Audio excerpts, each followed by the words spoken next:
So far, we have seen that Manav Bajaj had talked about a deal in front of Siya. Siya also wanted to know what this man really wanted and why he wanted to help her so much. Looking into his eyes, Siya says, "You, the king of the business world, that heartless CEO who has no dealings with anyone, who only thinks about his profit. You must have very important work to do, profitable deals to handle. But why is Manav Bajaj being so kind to me? We have never met before today, nor do we have any connection whatsoever. So then, moreover, this won't benefit you in any way. So why this unsolicited help? Or are you so busy that you help everyone you come across?" To this, Manav Bajaj replies with a devilish smile, "I know everything about you, and I also know that you want to get away from the Rao family. You don't want to stay there. But do you have any other home to stay in, or any other source to support yourself? I'll make you a deal. You will stay here with me, in my villa. I will fully help you complete your education, and also help you take revenge for the injustice that has been done to you. And not just that, I also know that even though Mr. Old Rao has brought you back from the orphanage, there has been no official announcement regarding your adoption, or finding your real mom and dad. So I will become your guardian." To this, Siya, looking into Manav's eyes, says, "And why do you want to be so kind to me? I can't be of any help to you, nor do you gain anything from all this. Then why are you doing all this? And another thing, why should I trust you?" To this, Manav, in a mocking tone, says, "You're absolutely right, darling. But do you have any other option? Or do you want to go back to that family that sent you to a place like a mental hospital without even giving you a chance to prove yourself? They sent you there. But did they even try to find out once whether you were alive or dead? How were you treated there?" Manav Bajaj's words were cutting through Sia's heart like a dagger, but it was the biggest and bitterest truth of her life. "And as for doing you such a favor, there is a very big reason behind it, which I will tell you in due time. But for now, do you accept my deal?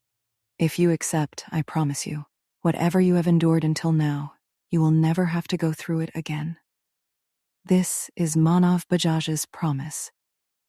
Saying this, he was comfortably seated in his chair, spinning the paperweight on the table. Siya thought to herself, "I don't know why, but there seems to be a truth in his words. I am not getting any negative vibes from him, or he is just acting, wanting something from me, but that doesn't seem to be the case. But one thing I don't understand is, why is the world's biggest businessman, the underworld king, helping a simple girl like me, who is even denied a place in her own family?"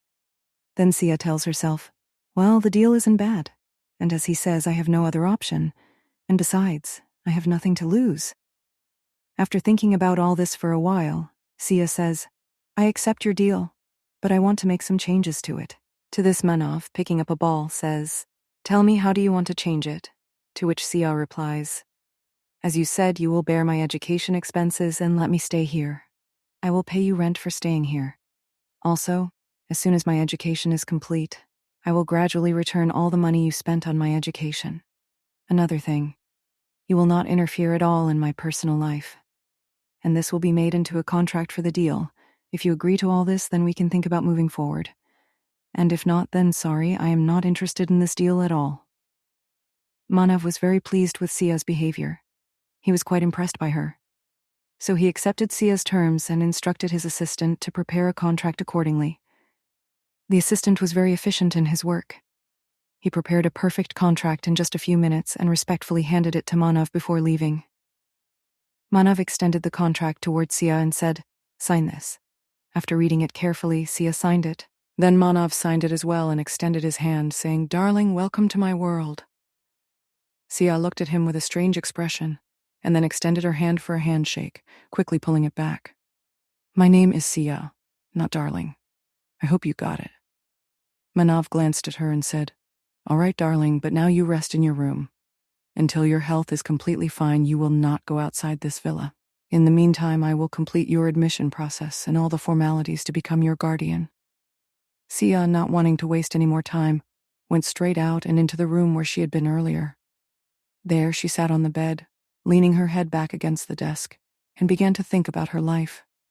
How an unknown man saves her at the mere mention of it.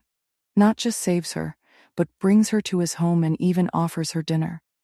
A deal that only benefited her, not the other person. So why was that person making this deal with her? And then suddenly, she remembers the Rao family, because whatever they had said to her, she couldn't easily forget. She says to herself, even if you all never considered me your own, there was a relationship, even if it was blood, but it existed. If you had come to that, I wouldn't be in this condition today, and if you all didn't need me, then why did you bring me back? You were very happy in that little world of yours, but you all ruined everything. You all together destroyed my innocence. You took away my entire childhood. For this, I will never forgive you. And then she remembers Ragini. She recalls what she had done to her in her past life and in this life. And then she angrily says, are you afraid that I will take everything away from you? I have no interest in taking everything from you. But now I will do just that. You have so much pride, right? I will break that pride. You love your image so much, right? I will tear it apart in front of everyone. You will speak your truth in front of everyone and prove me innocent. This is a promise.